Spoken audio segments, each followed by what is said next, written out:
Time. Macam tu. Okey, sekarang dah merah.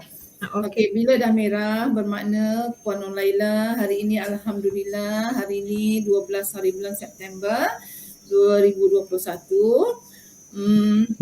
Saya mengalu-alukan kedatangan kawan saya ya, sahabat lama saya Dr. Zalifah Muhammad Kasim ya daripada Universiti Kebangsaan Malaysia. Saya dah katakan, dah war-warkan dengan kawan-kawan di grup dan sebagainya. Ini adalah satu daripada agenda saya untuk Madam Laila's channel. Ya, saya menjadi YouTuber pada usia 50 tahun, saya rasa tak memalukan ya Zali. It's better late than never because what I think is on sharing with the community. Sebab saya percaya kawan saya Sarimah yang ada dekat sini, kawan sekolah saya masa tingkatan 5 dan sebelumnya pun ya. In fact tingkatan 1 kot saya jumpa Sarimah and Siti Ariati dan ada 2 orang pelajar saya. Walaupun tak ramai crowd pada hari ini, saya mendoakan akan ada orang masuk selepas ini. Sama-sama kita manfaatkan ya. Tajuk diberi untuk perbincangan petang ini adalah index glycemic ya, ataupun dalam bahasa Englishnya ialah glycemic index. Apakah dia punya kesan terhadap kawalan aras gula dalam darah atau aras glukos dalam darah ya. Jadi saya nak menceritakan mengenai kawan saya, sahabat saya di UKM ni. Beliau of course lah sama dengan saya, umurnya 50, nasibnya pun sama ya, lebih kurang sebab masing-masing pun mengalami penyakit diabetes ya. Ini ujian Allah. Mungkin Dr. Zalifah nak cerita sedikit apa yang menyebabkan sebenarnya bukan semata-mata kita tak jaga makan. Ada banyak faktor yang menyebabkan seseorang boleh kena kencing manis ya. Jadi saya nak mendapat keberkatan majlis, sama-sama kita berselawat Allahumma salli ala sayyidina Muhammad wa ala sayyidina Muhammad. Kita mulakan dengan Al-Fatihah. Bismillahirrahmanirrahim. Alhamdulillahirabbil alamin, arrahmanirrahim, maliki yaumiddin, iyyaka na'budu wa iyyaka nasta'in, ihdinas siratal mustaqim, siratal ladzina an'amta 'alaihim. Okey, amin amin ya rabbal alamin. Tanpa membuang masa, saya serahkan majlis kepada kawan saya ya, sahabat saya Dr. Zalifah Muhammad Kasim. Tolong maafkan saya kalau saya lupa sebut associate professor ya Zali. Tak ada associate professor. In fact tak payah sebut doktor pun, kita just sembang santai. So nak panggil Zalifah pun is very very fine. Okay, kalau student tak boleh lah, you kena panggil doktor. Tapi kalau yang kawan-kawan ni tak perlu. We were all friends, so the title it doesn't matter. Okay. Alright, so saya boleh share screen ya. Okay, saya hari ni nak bagi talk, tapi sebab talk ni a bit technical, saya kena share slides. Walaupun Laila earlier told me, Zalifah ni sembang-sembang santai, you do not need the slide. Yeah, I know the subject matter very well, tapi saya concern kalau audience saya tak faham apa saya nak cakap. Because technical things saya mungkin boleh cakap dengan laju, but it is not beneficial kalau you do not see what it is. Sebab you kena nampak lah dengan apa yang saya nak bagi ya. So saya akan share screen sekarang. So can you see my slides? Can you see? Boleh tak nampak? We yet to see. I haven't seen it. I do not know any other. Okay, yeah. So saya akan besarkan ya, sebab I will not turn off the camera, so you can actually see me at the corner there ya. Alright, can you see me and then also the slides ya? Oh, that's very good. Very clear. Thank you. Very clear. I like to write big because I don't have very good eyesight juga ya. Okay, so Assalamualaikum and a very good afternoon everybody. So it doesn't matter how many turn up, but what matters is that Laila is doing recording so that we can actually later benefit from what I'm going to talk about. So the topic that we'll be doing today is glycemic index. What do you need to know? Yeah. So I'm from the Department of Food Sciences, Faculty of Science and Technology UKM, Setia UKM di hati. Okay. When we talk about glycemic index, it is not something that is old. Masa saya mula belajar dulu pun, konsep glycemic index ni belum ada lagi di Malaysia in the 90s. So it started to come to Malaysia dalam 2003-2004. Tapi di negara-negara barat, mereka dah mula concern tentang glycemic index. So the reason they do this is because it is actually to help with diabetic management. Yeah. So let me introduce myself a little bit. So I have a Bachelor of Science with honours in dietetics and time. Macam tu. Okey, sekarang dah merah. Okey, bila dah merah bermakna Puan Nur Laila hari ini alhamdulillah hari ini 12 hari bulan September saya test ni tak termasuk mengambil dengan susu. Saya hanya test mengambil rendamkan the cereal tu dengan air saja. So the cereal itself is already high GI. Bayangkan kalau kita campur GI cereal campur susu, loading dua-dua ni akan lagi meningkatkan GI. You understand? Yeah, the loading is very high for sugar. So sorry to stop you, pasal loading tadi kan, macam saya diabetes kan, diabetic. So saya nak tengok yang GI index tu ke yang loading tu? Sebab kalau nak beli makanan di pasaran, tengok GI yang pada label tadi. Okay, nak kira loading senang aja. Contohlah kita nak katalah, okay, we are not supposed to take gula pasir lah. Nak ambil brown sugar kan, brown sugar. So normally brown sugar dalam 69-68 GI dia. Tetapi kalau kita terpaksa ambil lah, nak masak dalam lauk ke, tiba-tiba macam teringin sangat nak makan kan, kita ambil 5 gram kan. Bila kita ambil 5 gram, sebab GL ni dia ikut portion size. So dia GI darab dengan jumlah karbohidrat dalam portion size tadi bagi 100. So GL dia akan jadi 5 je. Bermakna kita masih boleh ambil, tetapi jangan ambil air gula tu just by itself lah. Ambil lah dengan makanan berprotein kan. So kadang kita pergi wedding tak boleh nak elak minum air sirap kan. Kalau boleh elak lagi bagus. Tapi kadang tak boleh nak elak, terpaksa nak ambil juga sikit gula. Gula tu walaupun GI dia tinggi ya, tetapi because kita ambil saiz hidangan yang sangat kecil, loading dia rendah. Control portion lah kalau macam tu. Tapi jangan ambil selalulah, bagi saya macam tu kan. Okey, tapi makanan yang GI tinggi ya, kalau kita ambil banyak maka dia akan jadi portion size dia besar, maka dia akan jadi loading dia juga tinggi. Okey, faham walaupun makanan tu GI dia moderate macam nasi, patutnya kita ambil macam 1 cawan je. Tetapi kita suka makan bertambah, makanlah 2 cawan. Loading dia akan jadi tinggi. Yes. You understand? Loading adalah ikut portion. I would like to say something on mothers lah. Saya harap sangat buatlah macam saya ni baru bertaubat sebenarnya nasuhah. Sebab selama ni masa saya kecil, my mum tahu Zali. My mum kalau anak tak tambah nasi, dia tanya, tak sedap ke mak masak ni? Pun makan sikit pun lah. Exactly. Tapi pun makan sikit pun lah. Tapi moral of the story nowadays, we moms should change lah. I mean, kita biarlah anak makan sikit ke apa. Ya betul. Kalau kata anak suka makan besar, anak kita jenis yang suka ni dah last slide salah. I stop sharing lah, anak tengok muka you guys juga. Okay, kalau lah kata why is it not there? Okay, I'll just close this Okay, kalau kata macam ni, anak suka makan, biasanya anak lelaki lah, dia suka makan banyak kan. Apa yang kita buat adalah kita galakkan anak tu ambil small frequent meals. Katalah dia ambil satu cawan nasi. Apa dia ambil kan. Jangan suruh dia makan sekaligus 1 cawan 2 cawan tu tau. Okay, stop dulu, kata kat dia tak apa bang, kejap lagi boleh makan lagi. Sambung. Ya, bila you berhenti, gula tadi naik, tak terlalu tinggi. Lepas tu kan dia akan menurun. Dan you masuk lagi sekali, dia akan naik sikit, dia akan menurun balik. Cuba kalau you tambah 2 cawan, dia akan naik tinggi. Nampak tak? Yes. Bahaya. Actually even for us, for saya yang baru diagnose diabetes and I have PCOS and everything amalkan untuk makan small but frequent meals. So kalau orang Melayu dia biasa makan breakfast, lunch, dinner 3 kali je kan. Kadang-kadang adalah orang Melayu yang suka minum petang 4 kali. Tapi kita susun kita punya makanan tu kepada 5 kali atau 6 kali. Frequent and smaller portion. Jadi kalau kita nak makan breakfast makan besar tak apalah. Breakfast macam nak makan 2 keping roti. Even though is high GI, dia duduk dekat juga high untuk loading kan, loading dah tinggi kan. Janganlah makan breakfast lepas tu minum air kopi taruh gula, jangan. Kita nak minum, katalah minuman yang ada gula tu kita nak makan dengan biskut misalnya, kita makan nanti pukul 10. Jangan loading terlalu banyak pada waktu yang sama. Itu yang tak bagus untuk kita punya blood vessels. You see, capillaries. Sugar is a very big molecule. Kalau kat dalam darah dia akan rosak and damage kita punya blood vessels.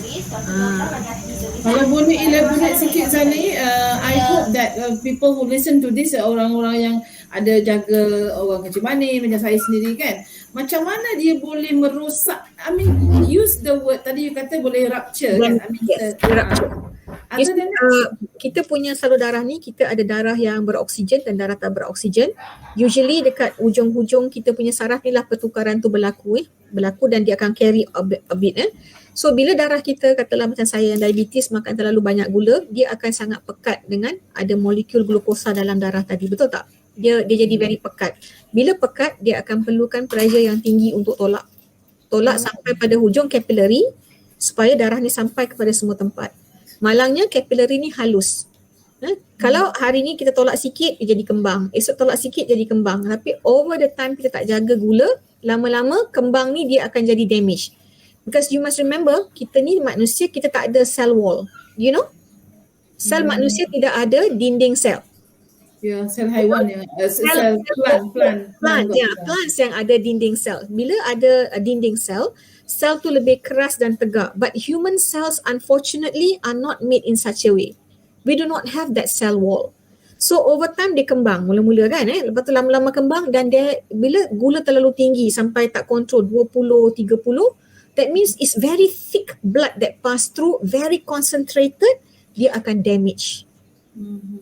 Itu yang kadang-kadang kita dapat damage tu dekat mana, yang possible small vessel dalam mata, nephron kita dalam kidney, hujung-hujung kaki, because darah daripada jantung paling jauh dia nak jalan adalah hujung kaki, correct?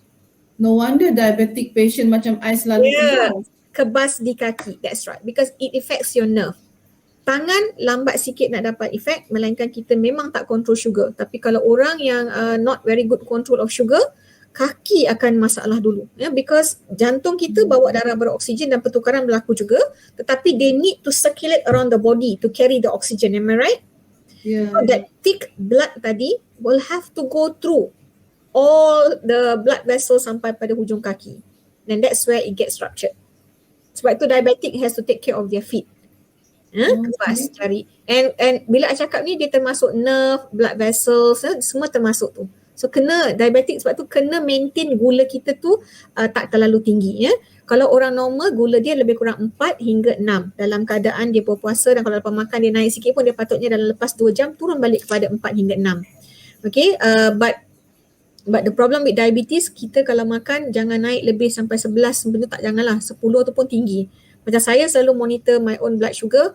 If I eat after 2 hours, it must come back to about 8, 9 kan, sebab diabetik dia lambat sikit so ubat pun lambat sikit nak makan, so dia take time. Tapi by 3 hours or 4 hours we should come back to that range of 4 to 6 ya.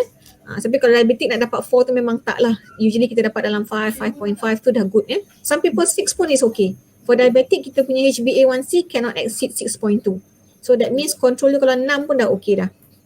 Okay, another concern is people yang ada masalah GI ni adalah kita kadang-kadang sekarang ni ada orang yang pre-diabetes. Pre-diabetes ni bila dia puasa, kita nampak gula dia macam normal. Tetapi lepas 2 jam makan rupanya tinggi. Dia lambat nak turun. Oh, I see.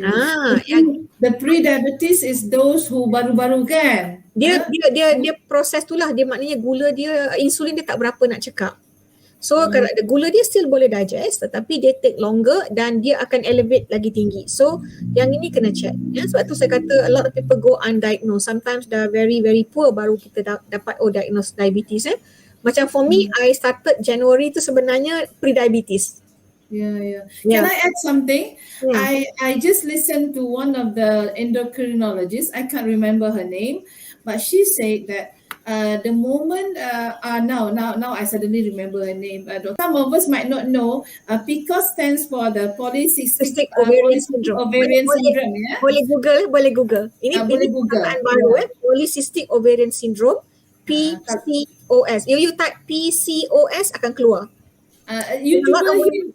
Did you buy his kit? I mean, for us to make ourselves easy. I mean, kalau Google polycystic ovarian ni, you see, every woman when they are born, they are given a set of number of eggs, and every month during the moment they start puberty, 1 egg akan keluar lah dengan cantiknya, dan dia akan lalu fallopian tube, dan kalau tidak ada persenyawaan then they fall off as period, right? People with PCOS, okay, problem dia because of this insulin resistant in their body, when the egg is produced, the egg sometimes tak keluar, dia damage. Okay, dia sit in the ovary sampai ovary tu membengkak dengan multiple eggs yang rosak. So when that happen, dia kacau hormon. Hormon dalam badan tu kacau. Wanita kita ada 4 jenis hormon. Kita masih ada 2 hormon lelaki, 2 hormon wanita. Kita ada progesterone, estrogen, androgen dan testosteron. Kita ada 4 ni. Alright? Okay, tapi bila orang yang ada PCOS ni telur dia tak keluar dengan cekap. Dia keluar kerana dah rosak, dah damage ya. Apa yang berlaku adalah hormon lelaki ni akan meningkat. Tak balance. Bila hormon lelaki meningkat, hormon wanita tu agak rendah. That's why masalah fertility. Dia susah nak hamil. Dia susah nak get pregnant. Because dia tak dalam dia physical dia adalah wanita tapi hormon dia bukan 100% wanita. So orang yang PCOS ni dia biasanya akan ada tanda-tanda seperti weight gain, ada pertumbuhan rambut lah macam dekat bawah dagu, kaki, dia ada banyak rambut, hair growth. So and then if you take the blood test untuk insulin, untuk hormon you dapati hormon dia imbalance. So macam tu ya. So usually because telur tak keluar every month ni, mereka tak ada period every month. Kadang-kadang 2-3 bulan sekali baru period, kadang 6 bulan sekali baru period. Tetapi saya a very unique PCOS because saya period every month. That was why the doctor never diagnosed me very early. The doctor only diagnosed me bila saya dah tak dapat anak 2 tahun. Doktor kata, kenapa tak dapat period you regular kan? Macam tu kan? Baru dia problem. But normal PCOS people, their period is also always not regular. And when people with PCOS ni ada 2 jenis. Depending on hormon yang ada dalam badan, some people with PCOS will be definitely extremely skinny. Tapi dia very rare. Okay, majority will be very big. They are obese. They gain weight, yeah, and then you can find that they have difficulty in losing weight sebab dia ada masalah hormon yang misfiring. Macam mana nak kenal kita ni? You can only do it through transvaginal ultrasound, and betul orang yang nak dara tak boleh nak buat, dia kena buat scan daripada vaginal part, and then you can only know through incidents like me. Macam contohnya, I tak boleh mengandung baru dapat check. Normally kita tak boleh nampak. But we can do it through a blood test. Oh, I see. Blood test. Okay, so kita boleh tengok dekat situ lah. So I believe my friend Sarah is one of the lecturers dekat hotel faculty Zali.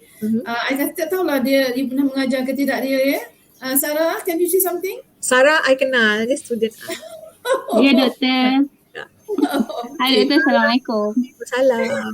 Sarah student saya dulu. Ya. So kalau nak tanya soalan ke Sarah, can always ni jejak kasih ni Sarah. I call it a jejak kasih. Ya. Doktor nak tanya sebab doktor sebut PCOS tadi kan? Dan kita sebut juga tentang glycemic index makanan dan semua tu kan? Yes. Ada tak PCOS patient ni dia tak boleh makan itu ke? Dia kena kurangkan ini ke? Dia kena makan lebih apa ke? Okay, people with PCOS ni dia similar macam pre-diabetes because they have insulin resistant issues. So macam mana you makan untuk diabetic, sebenarnya itulah yang kena makan untuk PCOS. At the same time, like I said, for diabetes management bukan nutrition saja Sarah. You kena exercise, you kena medication. Ada setengah PCOS dia suruh makan medication juga. Macam saya untuk dapatkan anak dulu, saya kena ambil metformin. Metformin is a diabetic medication, correct? So saya kena ambil metformin for 6 bulan untuk saya regulate balik insulin saya. Saya tak diabetic at that time. Cuma my gula was haywire. Ada kalanya saya hypo, ada kalanya saya hyper, tak balance. So saya ambil metformin for 6 months regardless I tak diabetic pun at that time. I think about 30 years old masa tu umur saya. Saya ambil, dah regulate balik hormon, baru dia orang akan start untuk treatment fertility. Kalau tak ambil hormon metformin ni saya tak boleh. Whatever hormon untuk fertility yang mereka inject ke apa, I cannot conceive. So saya ambil dulu 6 bulan metformin. Bila dah doktor dah buat blood test, dia okay, baru dia kata okay Zalifah, now you are ready. Baru saya dapat anak yang pertama tadi Sarah. Tapi isu inaktif satu lagi dia. Sarah, are you done sayang? Ada lagi tak? Dah. Question Sarah? Tak ada. Terima kasih. Ya faham. Okay. Oh, Sarimah ke? Ar, do you have any question, Ar? Ar Okay, sendiri dah ada diabetik belum? Assalamualaikum doktor. Tak apa Dr. R kau panggil aku Zalifah je. Okay, Assalamualaikum Zalifah. Salam. Apa ni, saya pernah dengar kata kalau GI, kalau nasi kita masak lembik, dia akan tinggi GI dia. Ya, sebab tu saya kata tadi processing kan. Tadi saya kata faktor-faktor processing dan saya sebut pasta. Tadi saya sebut pasta al dente sebenarnya. Tapi sebenarnya masak nasi pun macam tu tak boleh masak lembik. Kemudian kalau lama macam masak kita, kalau panaskan macam kan kadang kita Ya, letak dia akan meningkatkan GI. Sebab itu jangan masak dan tinggal lepas tu masak balik. Tu tak. Okay, sebab tu jangan masak nasi yang lembik-lembik lah. Sebab tu macam saya sendiri pun dah guna beras basmati. Untuk masak nasi lemak pun aku pakai beras basmati dah. Memang sedap. Bukan masalah sedap, memang mahal. Tapi Yalah, mahal. beras tu dia tak berkanji kan. Jadi dia tak melekat-lekat kan. Jadi dia datang sebiji nasi tu kan. Memang mula-mula orang nak makan beras basmati ni macam pelik lah. Orang kan makan dengan masakan kenduri je kan. Tapi kita kalau dah biasa makan kita akan rasa okey. Ya. Basmati pun ada dua jenis, yang parboil dengan yang biasa. Jangan parboil lah, dia berbau sikit. Makan yang beras basmati steam biasa tu je pun dah okey. Dah okey ya. Tapi dia mahal lah. Tapi kalau kita jaga kesihatan, apalah sangat harga beras, betul tak? Betul. There's nothing that you can change for health. Tak ada, you tak boleh. Health always comes first. There's nothing you can change lah. You have a lot of money in the world but you're not healthy pun tak bagus kan? You do not gain lah ya. Di Zul Zilawati, ada nak tanya apa-apa tak Zul? Assalamualaikum. Waalaikumsalam. Saya pun join lambat tadi, so ada tertinggal yang part yang awal-awal tadi. Tak apa, Pak Allah teknikal. Nanti boleh minta dengan Puan Laila dan recording. So berkenaan dengan GI, kita punya diet kita dan kita punya kesihatan kita, saya nak tanya satu soalan lah. Adakah diet dia ada efek tak dengan kita punya, macam ada alergik ke, ataupun sebab alergik kan dia ada dari segi makanan dan ada juga dari segi kita punya persekitaran kan. So macam mana kita nak menentukan yang alergik tu dia daripada sumber makanan ataupun daripada kita punya environment kita? Allergy ni is actually another topic yang different kan. Allergy ni kita dapat bila kita orang kata kalah ataupun kita alah pada allergen. So allergen ni macam tadilah Zuzilawati kata boleh jadi daripada food, boleh jadi daripada non-food. Sebab ada orang allergic habuk, ada orang allergic colouring, ada different allergy kan. But a lot of allergy is actually food, dan usually allergy ni daripada protein based food. Protein daripada protein. So kita ada orang yang allergy pada peanut.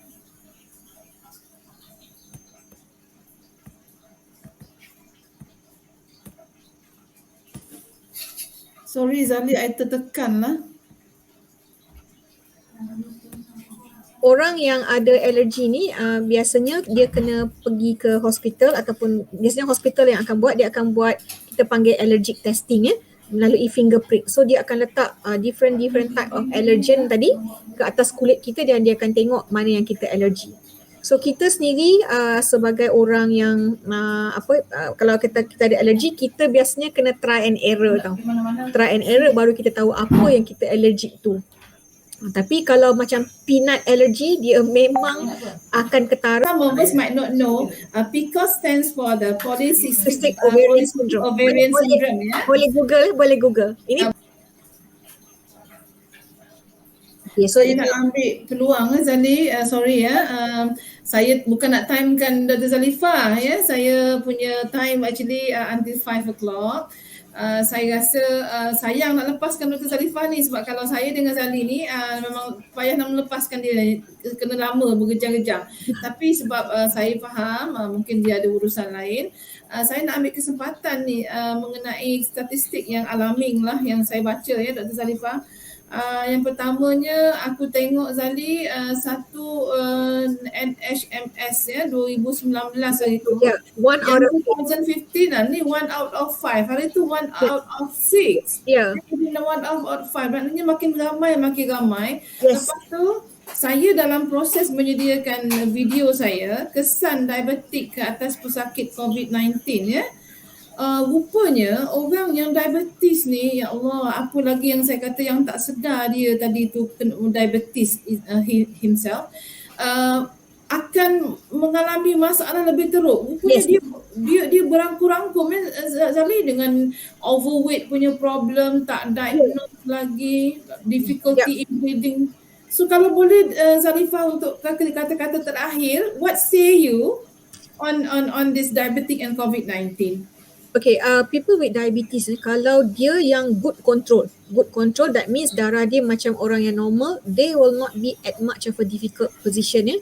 Tapi kalau people yang ada diabetes, they get other disease yang ada kita involve virus or macam cancer cells you must remember all these things, this organism they need to feed, dia kena makan. So makanan yang paling enak dan sedap adalah gula. Bakteria suka gula kan, semua kan, they are food, they are fuel.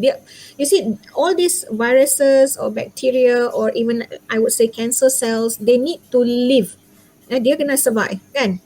Jadi apa yang dia buat adalah dia akan ambil daripada host. Dia sendiri tak boleh produce makanan, dia akan ambil daripada host So sumber fuel ataupun sumber tenaga yang paling cepat dan senang dia nak membiak dan replicate adalah gula. Now, people with diabetes, if they are not in good control, what is abundant? Banyak dalam darah. Sugar, correct? Sugar, yes. Yes. So, kalau orang normal 4 hingga 6, gula masih ada tapi dalam jarak yang normal, they do not feed off that person very quickly. Tapi kalau orang yang diabetes plus overweight dan tak especially kalau tak control dia punya gula, gula berbelah-belah, berpuluh-puluh, all these organisms will feed on the gula. And then they become stronger, you become weaker. Oh, I see. And your small advice, because I have some family members reluctant to medication. Memang tak nak makan ubat. Ada pula dia kata kawan dia yang dekat hospital tu kata makan ubat tu lagi rosak buah pinggang. Maybe one of your last message to us? Medication banyak jenis. Ada medication yang ada side effect, ada yang tidak. Tetapi dalam medication untuk diabetes specifically, dia ada banyak, dia ada kumpulan sulfonylurea, biguanide dan sekarang macam-macam kelas ubatnya.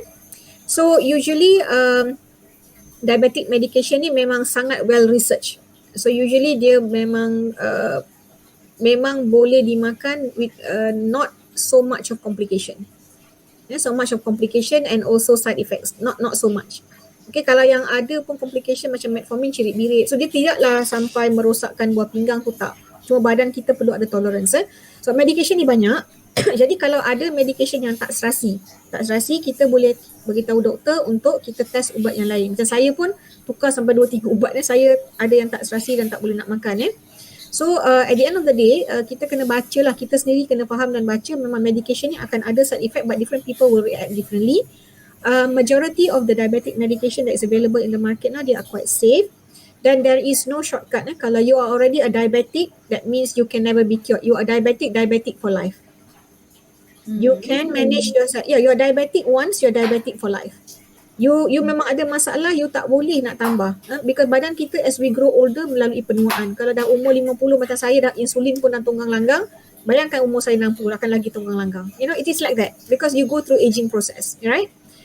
Pankreas you makin mengecut, sel you makin kecil, sel tak cukup, sel tak banyak macam lah kita go through. So once you are diabetic, at what age you get, you are diabetic for life. You tak boleh kata I want to reverse the process. It doesn't work that way. Tetapi you can always live like a normal person. Saya sebut Nick Jonas, Halle Berry because number 1, ambil ubat, jaga makan, exercise. Yeah. Nobody even a diabetic. By doing exercise, the excessive of glucose will come down. That's why exercise, in fact, jalan kaki je. You diabetic ni tak perlu nak beria macam atlet kan, nak lari-lari tak payah. Dia just katalah you buat brisk macam brisk walk. Yeah, brisk walk 3 times, 4 times a day is good. Sebab contohlah bila kita balik kenduri ke apa-apa dan kita dah makan kan manuai syrup ke apa, makan kuih-kuih kat sana kan. make sure you exercise sebab you need to burn down the sugar and make sure it is not elevated very long in your blood. Sebab side effect if it's elevated is not good. Long run memang tak. I nak minta maaf ni berapa kali last tapi I terfikir pula satu benda. Make it this Apa, I'm happy to answer. I'm actually free. Yeah. Make this is as a last apalah. Sebab apa? I used to use alternative sugar. I mean pulse wheat benda-benda tu lah. Konon-konon nak manis tapi tak payah pakailah gula perai tu. So could you elaborate some of this? Okay, dia alternative sugar ni dia banyak ada yang orang guna fructose, ada orang guna macam yang artificial sweetener aspartame. Sekarang ni kita ada gula yang sucralose, ada juga yang promosi macam apalah sucralose everything kan. So saya personally bagi tahu kalau lidah kita ni dia berkaitan dengan sensory pula Laila. Kalau lidah kita dah terbiasa makan makanan manis, kita akan cari yang manis juga. Ini daripada pengalaman saya buat thesis master tu kan ada diabetes sweetness threshold. Okay, so kita number one, being a person yang nak jaga health kita ni, amalkan untuk jangan biasakan lidah kita dengan makanan manis. So kalau kita boleh make do with no sugar, no artificial sugar, make do with that. Tapi occasionally kalau you ada the urgency, you ada gut feeling I nak rasa teringin nak ambil, once in a while you boleh ambil alternative sweetener. Because alternative sweetener ni dia bukan sugar based. Kita tak tahu reaction dia pada badan kita macam mana walaupun kita makan yang sikit Tapi kalau yang daripada natural source macam stevia tu boleh. Tapi seperti saya kata jangan biasakan ambil manis pada lidah kita. Lidah kita ni macam alah bisa tegal biasa tau. So kita kalau dah biasa manis kita kena try to reduce. Macam saya kalau kopi, saya ambil kopi kan yang serbuk, saya taruh susu je, saya tak nak manis. Okay. Macam tu kan. Tapi ada kalanya lah, sekala rasa nak manis kan, saya adalah gula sucralose tu ada kat rumah. Kan. Kalau teh pun saya akan saya tak minum teh yang the black tea. I do drink black tea tapi I drink flavoured tea.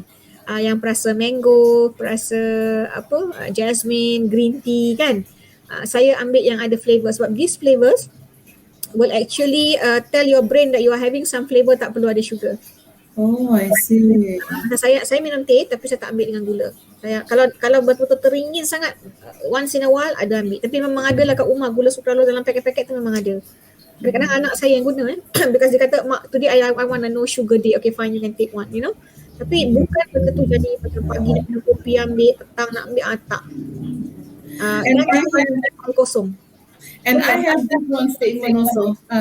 Carry on dengan air kosong tadi. Air kosong is the best. Yeah, and I heard from this endocrinologist also, she said that some people they're reluctant to medication, tapi dia malas minum air masak. Sedangkan the way you take a more plain water tu is so-called a dilution of the blood. Is it correct? You do not dilute your blood because water goes in a different pathway. Tetapi water ni, dia plain water, number one, dia ada, it will increase a little bit of your metabolism. So you membakar dengan lebih cepat. Dia masuk dalam perut tu, dia akan increase satiety, so you do not do craving of, you tak ada craving lah of sweet things ke apa kan, sebab you dah penuh dengan air. Okay, dan saya sendiri dapati macam, I do not know, plain water ni, I drink plain water. I actually have bottles and bottles of water next to me. I drink plain water, tapi kadang-kadang I do crave ice water. So I just beli mineral water, dump it in the fridge, occasionally nak tukar daripada air ni, kalau nak minum macam panas tu, I minum air sejuk lah. Okay, so air sejuk tu dia, plain water ni dia ada the caloric effect lah. Dia boleh bakar sikit lemak. Dia help with your metabolism sikit. Okay, my dear, your